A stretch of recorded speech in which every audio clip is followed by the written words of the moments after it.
Hello, this is Ding Fraser Dunn. Thank you for returning. This is Christopher, obviously, and this is my co-host Alex. Go ahead and say hello.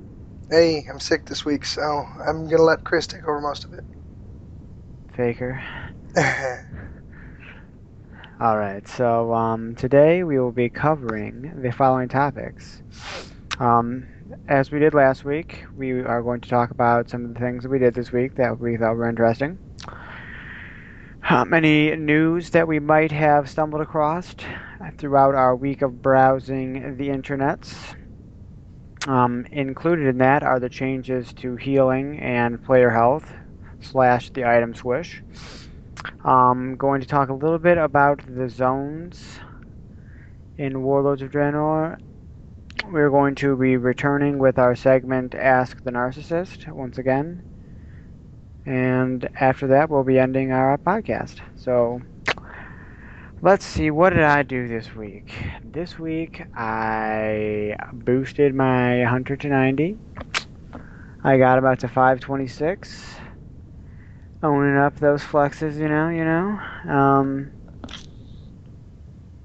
and I worked a lot.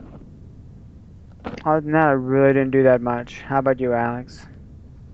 A lot of working. Got sick yesterday. Um, just working on mini alts. Looking at the changes that they're gonna have for the talent trees. Noticed a few that I didn't like on the hunters, so I'm not for sure where I'm going for the new X pack. What character I'll be maining. So I've been trying to work on all of them, play with them a little bit. Pretty much that's about it. So on to the news. Oh, in this week's news, as many of you know, Diablo 3, the Reaper of Souls expansion came out. I do have a couple friends who have been playing it. They are thoroughly enjoying the new Crusader class, so that's going to be something that you folks out there who had the expansion are most likely going to want to try out. So far, I've heard that it isn't really dry. It's actually a really nice content expansion. Very, very fun and interesting. I personally have not played it, but all my friends have been on there playing instead of playing WoW, so it's got to be good. Also, there is a on Wowhead, if you use that database, they have a couple new guides. There's one to your boosted 90s, which essentially gives you a little bit like an overview of what you can expect when you boost your character to 90, the starting gear, a little bit of help on how to gear up, be it PvP or PvE. Obviously, it covers Celestials, Ordos, everything like that. Then from scenarios on to, LFR, Flex, and 10 man. It also covers the bonus rolls as well, if I'm not mistaken, where to get each one of those and for what instances they are applicable. And also, it has within it included the legendary cave quest line link to the guide. As far as boosting the 90s goes, I do have a link that I'm going to put in the bottom in the description. It's a guy that does guides on how to play your class at 90 on 5.4. He goes by the name Preacher, Mike Preacher. I think he does really good guides. He's taught me a lot. I mean, that's how I top the damage charts. So I'm going to go ahead and give you guys that link to his YouTube videos. So for those of you that did boost to 90, watch them, learn a little bit, and then it'll make you a better player. You pretty much covered everything on the news that I could think of. So if you want to move on to the changes we can in healing, we can do that. All right, sounds good. This is actually my favorite section that we are actually covering today, because although I do main a DPS, I do quite enjoy healing and PvP, and this is affecting both of those areas.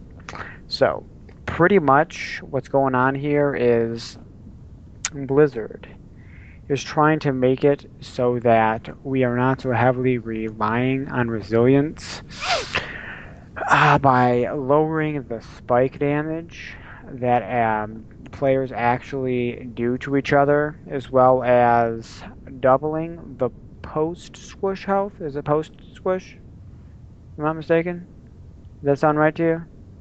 Post squish, yes, according to the post that I'm reading. Okay.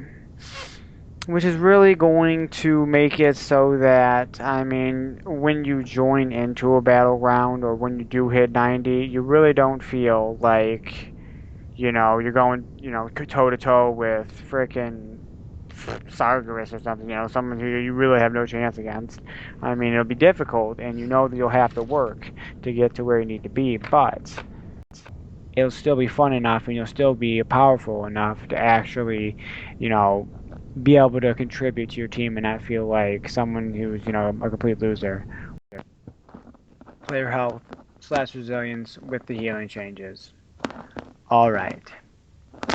I believe that the next most important section of this is going to be the critical healing. From what I read on the post, what they're going to actually be doing is returning it down to 150% of the normal effect, down from 200%. Which is, I mean, it doesn't seem like that much, but I mean, it's something that you will really be able to notice. Um, each hit might not make that big of a difference, but with the culmination of all the hits that are going on within the battle, it really does add up. I also was reading earlier today that a lot of the instant cast spells are actually trying to lower the amount of those that are at the player's disposal.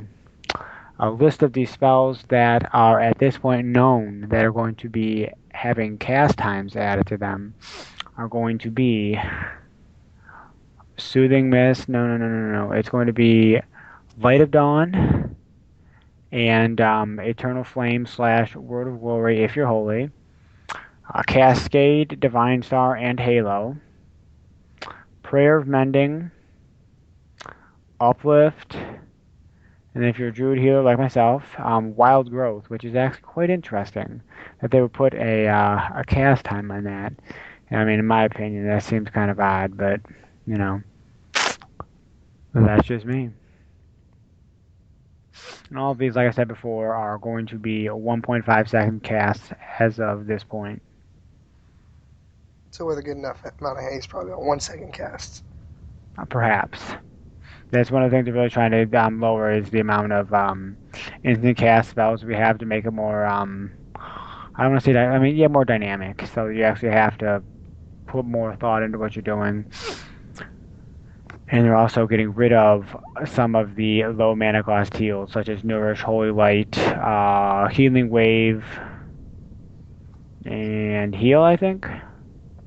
I don't know. They're saying Paladin higher efficiency of heals will be Holy Light, Holy Shock, Word of Glory, and Light of Dawn.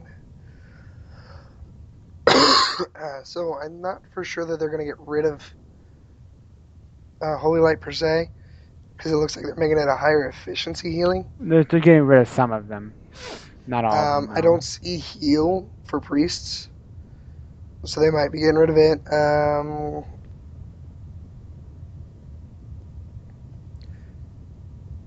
Did monks? I don't see Nourish. Wait, do I see Nourish? I do not see Nourish. I don't see nourish. Did monks only have soothing mist, renewing mist, surging mist, and spinning crane kick heals? Their heals were obviously Soothing Mist, Renewing Mist, which was the 2 chi, Uplift, um, Surging Mist, which was an instant cast with your with the Soothing Mist, and then I believe that was it. Yeah, I mean for the normal heals. Then there's obviously Revival and Uplift. Those are instant casts, so this may apply here.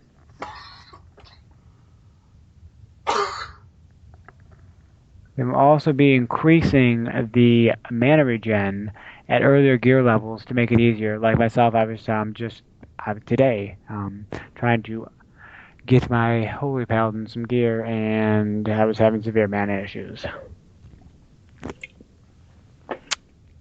Unless I was doing like 20k heals per second, which is not really helping so far, but it is. Overall, the main goal here that Blizzard, or the overall idea that Blizzard is trying to send out here, is that they want to make it so that the smart heals are less powerful, which, like your soothing mist. It's not just going to heal lowest party member all the time now. It's going to be more dependent on you to decide who it is that you need to heal, and you need to be the person. Well, obviously you're the only person, but you need to be making the decisions as to what is going to be the heal that you need to use that's going to be most effective in the encounter that you are currently in.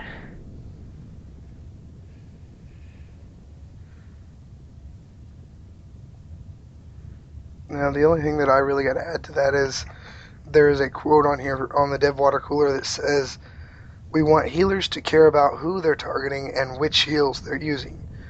So it looks like they're going to make it to where you really, really are going to have to pay attention to your mana pool, what you're casting, and who you're casting it on, making healing a little bit more challenging but a little bit more fun. Well, that sounds like being a holy paladin all over again. Oh wait, that's what I used to always do anyways, so it looks like I'm gonna be a great hero this expansion. All right, so now if you're ready, we can move on to the item squish unless you've got some more stuff to throw in here. I do not have anything else to throw in. Okay, so the item squish,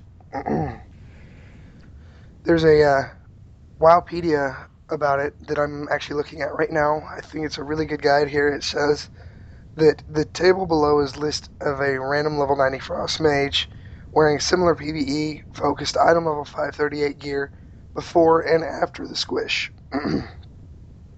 So before, the health pool of the mage would have been 520 or 525k down to 38k. The mana pool would be 315k down to 19k. The stamina would be 27k down to 1.2k. The intellect would be 23k down to 1.1k, and the spell power 33k down to 1.4. And real quick, I just want to add here, we did not say this last time, and we did mean to. We understand that all of this information is out there for you to see, easily. But we're here looking it up for you. All you gotta do is just listen to us, and you don't even have to go out and read. And listen to my horrible voice this week. Oh yeah, I can do a horrible voice if you want to. So, Alrighty. Frostbolt normally hits for 50,000 damage according to this, and will now hit for 2,000. Roughly. So it'll be back. Mm, And the mobs will be dropping from having about 393k roughly to about 40,000, which as you can see is about actually that's a 1/10 scale down. I mean that's 1/10 of the previous health, but the damage that you're doing is actually not does not scale up in the same way. It's actually half. So for 10%, you'd need to be doing 5,000 damage with your Frostbolt, which you're only doing 2,000. So I feel like that's going to make it a little bit more difficult to fight these mobs.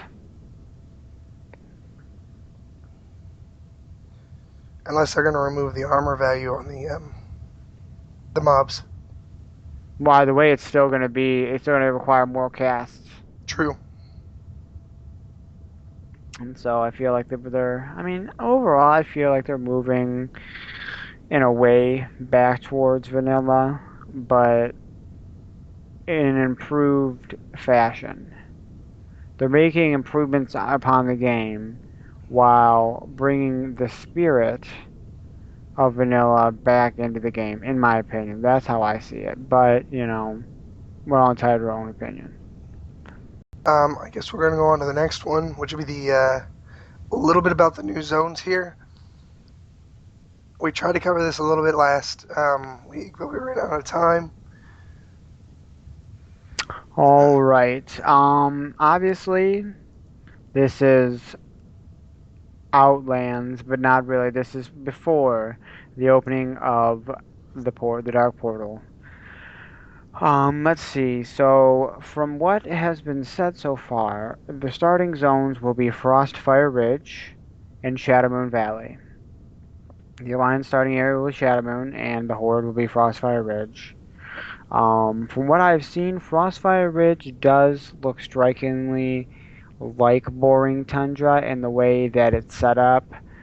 Let's hope it's not like boring tundra, but I feel like Blizzard would have learned from that mistake and not gone in the same direction with that. Shadow Moon Valley is actually looking quite nice in my opinion. It's still really dark, but it's perpetual night, and it's very starry. From what I see, there are glowing rune stones scattered across the landscape. There is a quite large moon in the sky as well, which I mean is very aesthetically pleasing in my opinion. But moving on from that, uh, from what I have seen and what has been released, the Horde is actually going to have to fight to gain their main city in Frostfire Ridge, whereas the Alliance will already have their starting um, city, but it's going to be under siege or besieged, and they're going to have to fight to defend it. Um, the most interesting change that I have seen, in my opinion, would have to be with Tenon Jungle, also known as Hellfire Peninsula. It's not big and red and full of geysers and, rock borers and fel orcs. It's a jungle, which is, I mean, just such a drastic change in my opinion. It's just, I'm very, very interested to see how this is going to look. And I feel like it won't even at all feel like Hellfire. It'll be a very, I mean, completely new zone to me, which I mean, obviously it is, but I like the fact that they took this one and completely changed the landscape. Let's see. Nagrand is very much the same as far as I can see. It does have the little floating pieces of land, but they appear to be still attached. So that is actually a change from what we know, our Nagrand that we're used to. Um, The Throne of Elements and Oshugan elements are still going to be present within the zone, which is very much the same as we have seen in Burning Crusade. Mm. All right, I'm just gonna fly through this next thing because I feel like it's taking too long. Gorgrond is actually used to be an oasis. The Iron Horde has turned it into a almost like just a desolate, wasteland almost. I mean, there are still trees and stuff here and there, like a few oases, but it's nothing like it used to be. From the name, I would gather that there's probably going to be a lot of Goron there. Talador, also known as Tirakar Forest. Obviously, it still has Shatrath in it. Mm, There's not really anything that's been released on this at this point. There's not really that much information besides the ever-present Draenei influences and such. Spires of Iraq. Spires of Iraq. This is going to be very, very interesting. This is, from what I gather, the home of the Aroka or Arakoa. Why did I say that, man? Okay, cutting that out. Spires of Iraq is going to be a very, very interesting zone in my opinion. From what I gather, it is going to be the home of the Arakoa, those bird-like creatures that were ever annoying in Terakar Forest. And it appears as though it's only going to be accessible. Actually, no, it won't because there's no flying.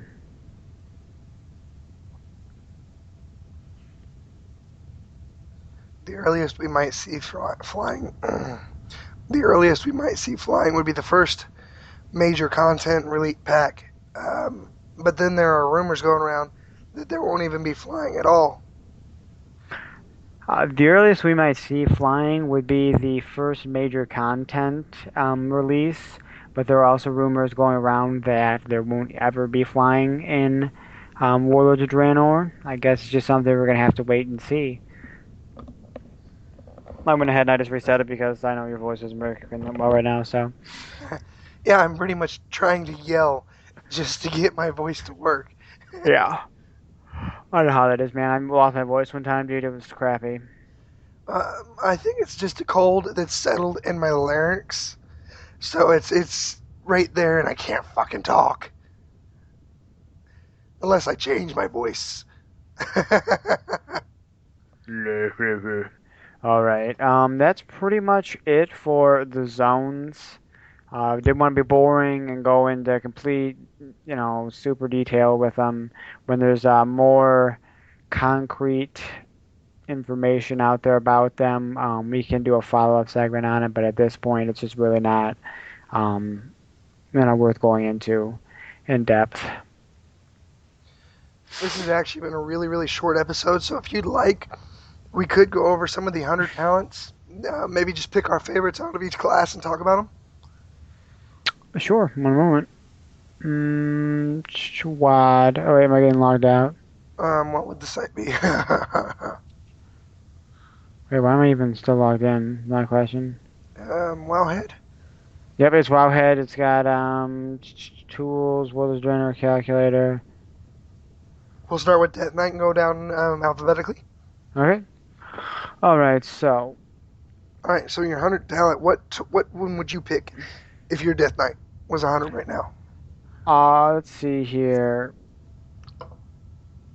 Honestly, my favorite 100 talent would actually have to be Breath of Sindragosa because it just seemed like such a really cool idea. It continuously deals 2,000 Shadow Frost damage every 1 second to enemies in a cone in front of you within 12 yards, and it will affect them with the mark of Sindragosa for 6 seconds. You will continue breathing until cancelled or runic power is exhausted. This is a 15 runic power plus 15 per second usage. Mark of Sindragosa causes you to be healed for 5% of the spell damage dealt by afflicted enemies, so this could actually have considerable survivability use applications on high damage fights, It's almost like a conversion that deals damage to the enemy. which is pretty cool in my opinion. Well, mine would have to be Defile because I mean, the Lich King uses it. Why not? I'm not going to go through and read the tooltips for you guys. I'll give you the links because I'm sure you don't want to listen to my horrible voice try to stumble through this while I can't even speak English.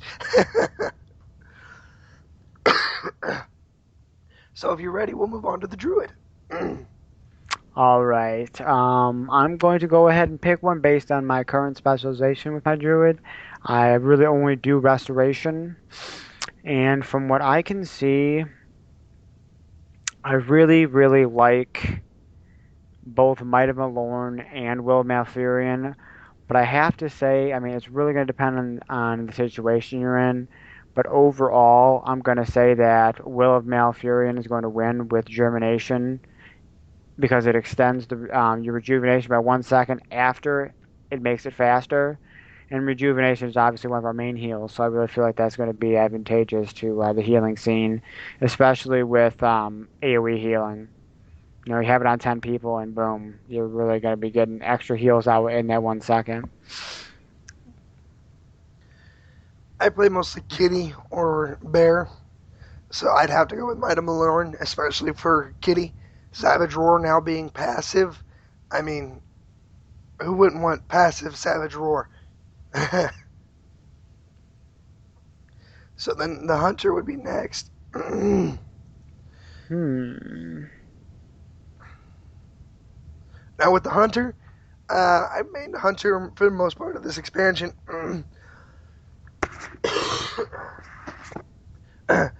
And they had a bolo shot, which was really, really interesting. It made our arcane shot instead deal 2,000 damage and then 1,000 AoE damage in a 5-yard radius. They have since removed that, so I guess my next best one would then be flaming shots, where my basic auto shots would be caught on fire, dealing 80% weapon damage as fire damage. I would have to, for the most part, agree with you, but I do feel that with the correct amount of haste, focusing shot may or may not give you a higher DPS boost. With a 2.55 second cast, it replaces your Cobra shot and your steady shot, and it gives you 75 focus instead of 12. Which it takes the time of 2 steady shots, I think, at 2.5 seconds. I believe that's about the same time as 2 steady shots, so it's definitely going to refund more. But I don't like the fact that I can't cast it while moving. I kind of feel like as a hunter, I should be able to move at all times. It also doesn't say anything about refreshing my sting, which kind of worries me. But then if I was BM, I would definitely say go with or without you. Yeah, because increasing the effect of your pet's combat experience to 70% damage, and now no matter what, getting Spike, Collar, Blood of the Rhino, great stamina, cornered, and bore speed all the time is going to be beast. Get it? Beast mastery, and it's going to be beast. Haha. Jokes. Now we were talking about 100 talents, but one thing I did notice is on here they've got as a 75 talent Stampede in place of um, Link's Link's Rush. Rush. So I'm really hoping that this doesn't make it to the end, because if so, that it feels like a big nerf to hunters when most of the time we prefer to have Stampede and Murder of Crows or Stampede and Link's Rush. So yeah, I mean it just feels like it's kind of a nerf. But then again, we are top dog right now, so other than the Warlock, of course, the flavor of the month. See. Now, Mage. Mage is quite interesting. I only have one Mage, and it's level 24 Twink, so I'm not really sure how it is in endgame, but I'm gonna have to say that I mean, it really is difficult to decide on this one, but I'm gonna have to go with prolonged exposure because Ice Lance increasing Icy Veins by 2 seconds, Fireball, Pyroblast, and Inferno Blast critical strikes extending combustion by 1 second, and Arcane Missile extends Arcane Power by 2 seconds. Like you're just pretty much making it so that you always have like a super big buff to your damage all the time instead of having to charge it into a crystal. The Falling Stars is pretty good too. I do like that. It's really favoring Arcane in this one with the 15-second cooldown versus 30 and 45 seconds. But I mean, it's really going to be something that's going to have to be tested out, in my opinion. With a lot of classes and a lot of fights, I think Falling Stars will be the one you'll go with for trash, and then you'll switch to Prolonged Exposure for boss fights. Especially with Meteor, because Meteor seems to be the most powerful one, to be honest. But then again, Fire is kind of on the low end at this point in time too, so there's probably a reason that the Fire has the better AOE. Because in all reality, not only can you use Comet Storm as Frost, but then you can turn around and follow that up with 30 seconds of Blizzard before you have to go back into a Comet Storm.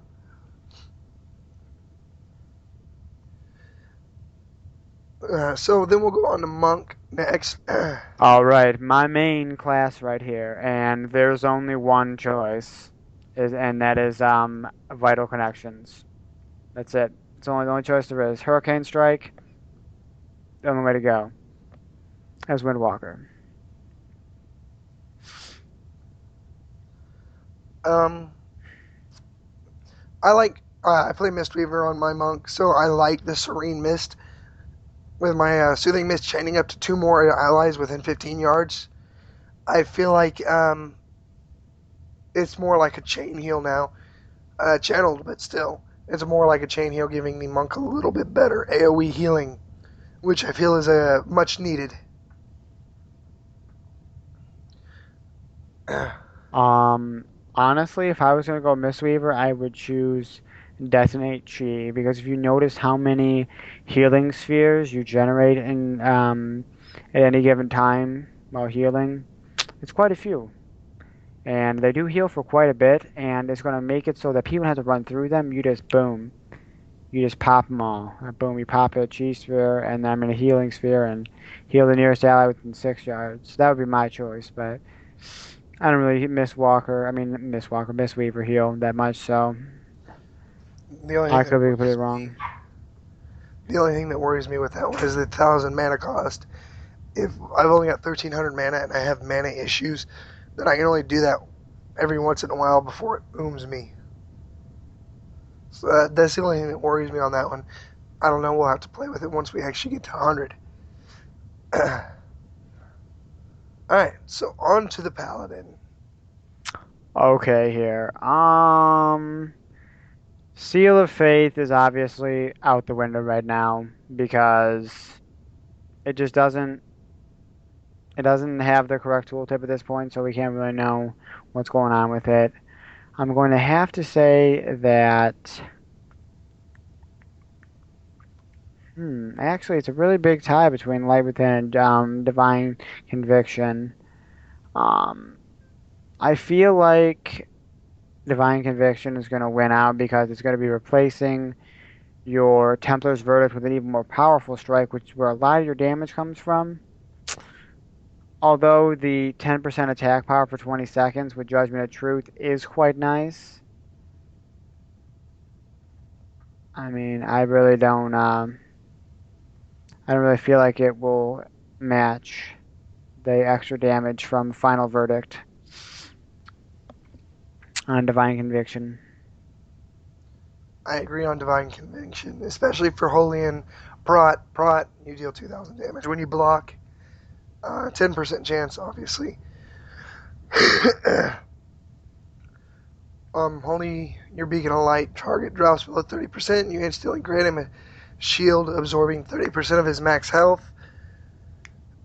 Definitely feel like that one is a good one. Although if your beacon target's falling below 30% health, you're probably dead. Or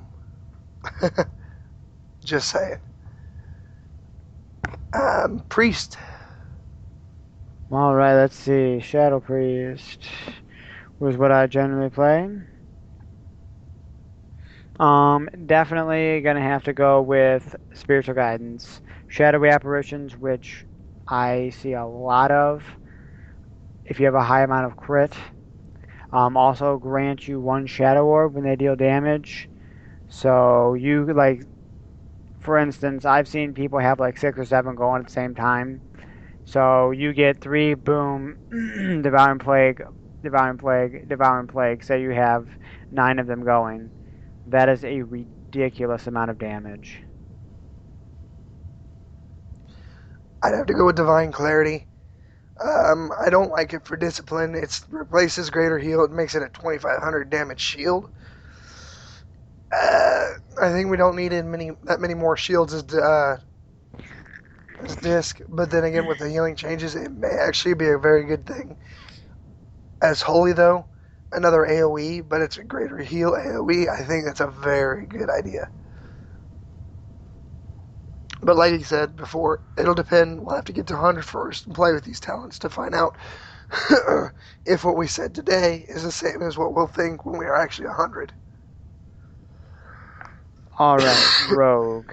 Real quick, this is not a 100 talent, but this is something that is worth mentioning. Right now, at this point, there's a new 75 talent called Internal Bleeding, which makes your kidney shots also cause internal bleeding onto the target, dealing 1,026 damage per combo point over 12 seconds. Another bleed, which is going to be very, very nice for subtlety, if I'm not mistaken, and assassination both. It won't really be that great for combat because they don't really benefit as much from bleeds, but it still will be a nice thing to. I don't think it'll be the proper choice for combat, but yeah. Anyways, It'll be taking the place of paralytic poison too. So those of you guys that are actually using paralytic poison right now, sorry, but in rate instances where you can actually stun mobs, internal bleeding might actually help you increase your DPS as well, or required, I should say, to stun mobs. okay, this is gonna. There's a tie here for my hunter talent. The cooler talent is definitely Death from Above because that's gonna look freaking awesome. You're gonna do a bunch of slices, two-part attack. You whir around, dealing damage to all enemies within 8 yards, and you leap up into the air, slice your target on the way back down, dealing additional shadow damage. Gonna be an awesome, awesome animation if Blizzard does it right. But the higher DPS one, I'm gonna have to say, is gonna be Shadow Reflection, which is going to memorize. There's going to be a shadow reflection that is summoned that will memorize all of the abilities you use for the next 8 seconds. And then when that 8 seconds passes, it will copy those abilities onto the target within the next 8 seconds. So say that you are subtlety, which your opener is your biggest damaging part. Actually, combat as well, because combat, when you use Shadow Blades plus Blade Flurry, not Blade Flurry, but Adrenaline Rush, which I heard they might be taking out Shadow Blade, so this might not be as valid, but the burst damage that you can do is pretty ridiculous. So for both subtlety and combat, I feel like this is going to be a really, really good talent. I agree, both are good talents. The way it's going to work out though is we're going to have to be carrying the new Warlords of Draenor tomes. AoE, you're going to want Death from Above, obviously trash. Shadow Reflection for boss fights. I don't think it's going to depend upon your spec. The only thing that I don't think that Venom Zest is going to have a chance to It shine. might. It might for AoE. No, because Death from Above is going to be better for AoE. It's Maybe going on to be a like big amount of damage right off the bat, but it's 20-second cooldown, whereas Venom Zest, you're going to be able to regenerate your energy more quickly. By I might 5% per poison per the target you have poison up to 3 times. That's 15% extra energy regen, which means you're going to be getting that many more um what do you call it? Fan of knives off, which are using your poison damage as well. Hopefully, you can get a lot of procs on that, which I feel like if you have the correct stat priority, that could work. It could end up being better, but it probably won't be. I would say Venom Zest might be the go-to choice for something like shamans. Oh God. Because on shamans, I like to attack one, focusing, get him ruptured, let rupture almost, or no, rupture him, and then switch and get that target up. And then when that target's rupture almost falls off, I redo it and then switch back.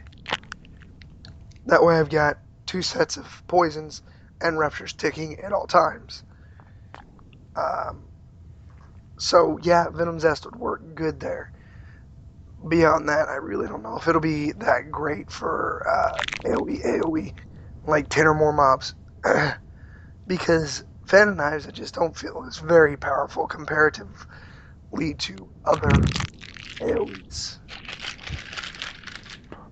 All right. Shamans. Shamans. Rainstorm. Storm armor is going to be pretty sweet. Lightning shield is active. Lightning strike will happen on a random target within 40 yards of you that you are in combat with, striking for 2,000 damage. It happens every 3 seconds. I feel like it'll have really cool animation slash graphic on it. Plus, it's going to be quite powerful if what I have read, or going back to what we said earlier with the frostbolt and 2,000 damage. That's like a mage, which mages are glass cannons. They hit really hard. That's like a mage's attack, an extra one for you every 3 seconds, in addition to your crazy shaman damage. Plus, with restoration, for 1 minute, you have a totem that collects 25% of the overall healing and then grants you a spell power.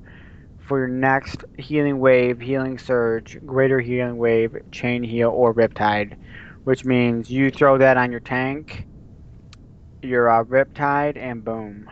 Or say you're about to hit a high damage phase, your next chain heal, boom, gonna be crazy. I personally think, as a restoration shaman, I'm probably going to go with the Storm Elemental Totem. I like the effect that it deals damage and heals at the same time. And since I use Primal Elementalist, I feel like it might be cool to have a third Elemental Totem. Now, with the Primal Elementalist, I don't know if it'll work with the Storm Elemental Totem though, to where I can use the Storm Elemental Totem to buff me just like I do with the Fire and Earth. If so, I wonder what the buff would be. But I don't know, the extra damage output for raid wide is going to be nice. Plus the fact that it's going to be doing some extra AoE healing, it'd be great. For warlocks next. Okay, definitely gonna have to say that for AoE, I'm gonna go chaotic resources, at least for destruction, because conflagrate and incinerate deal 6% less damage, but they generate 300% additional burning embers, and fire and brimstone can now affect chaos bolt. That, or even for a fight that is similar to shamans, being able to use, I mean, that's just gonna eliminate the need for havoc. Demonic servitude if you're demonology, because with empowered pets and being able to control an infernal or doom guard is going to be pretty powerful. The nerd in me says demonic servitude. Yeah. But Cataclysm looks like it'll be fun too. For AoE, 10,000 Shadow Flame damage to all enemies within 8 yards, and applies either your Corruption for Affliction Demo and your Immolate for Destruction. God knows that Destruction, Immolate ticks. If you're doing an AoE fight, Destruction, your Immolate ticks plus Rain of Fire gives you ungodly amounts of Burning Embers. Or you can just be affliction and use the corruption for the cataclysm and just pew pew and sit there and eat a sandwich while you're bursting, 800 million DPS because affliction's retarded. But chaotic resources is definitely going to have its place. It'll probably definitely be better for single targets because more chaos bolt. Chaos bolt is our main source of damage. I think more chaos bolts would probably be a good thing, and we'll have to worry less about, oh shoot, do I have a trinket proc? Do I have a trinket proc? We'll be able to actually just shoot them off because they'll be coming regularly. All right, and warrior. Okay, the reason why I can't choose anger management at all is because right now we don't know what a readiness affected ability is. So I'm gonna have to go with extreme measures. Ravager is going to be quite cool, but I feel like extreme measures will overall be a better choice, especially if you're protection. With Arms and Fury, Ignite Weapon is going to be really cool. They deal 100% weapon damage, 140% if one-hand weapon is equipped as fire, and cause auto attacks deal fire damage for 10 seconds. This ability is not on the global cooldown. It replaces Heroic Strike, which means you can macro that in with your Immortal Strike, your Bloodthirst, whatever you may want, and it's going to be really nice. But the true place where this shines is Gladiator stance for protection. A dauntless combat stance. Increase all damage dealt by 20%. Also causes shield slam to consume a shield barrier, has additional damage, and have an increased chance to critically strike equal to your critical block chance. Replaces defensive stance. That's going to be sweet. All right. Hey, I almost sound normal. Anger management. If anybody knows what a readiness affected ability is, please post it in the comments. We're definitely interested. We'd like to know. The more we know, the better. Ravager casted abilities just don't work on a warrior. Warriors not necessarily a spammy class, but definitely not a caster. So Ravager might have its place in certain fights, but I feel Extreme Measures is definitely going to be the go-to. Replacing Heroic Strike, it does cost 30 rage still, so you're not going to want to spam it. I'm currently playing the dual-wielded two-handed Fury spec. Uh,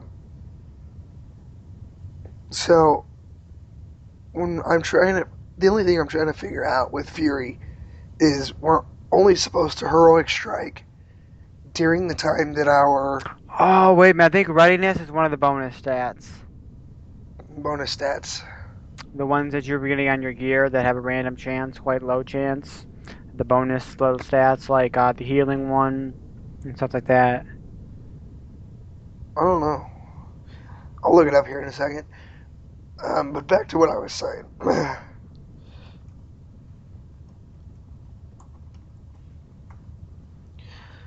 The rotation is you throw Colossal Smash on, and then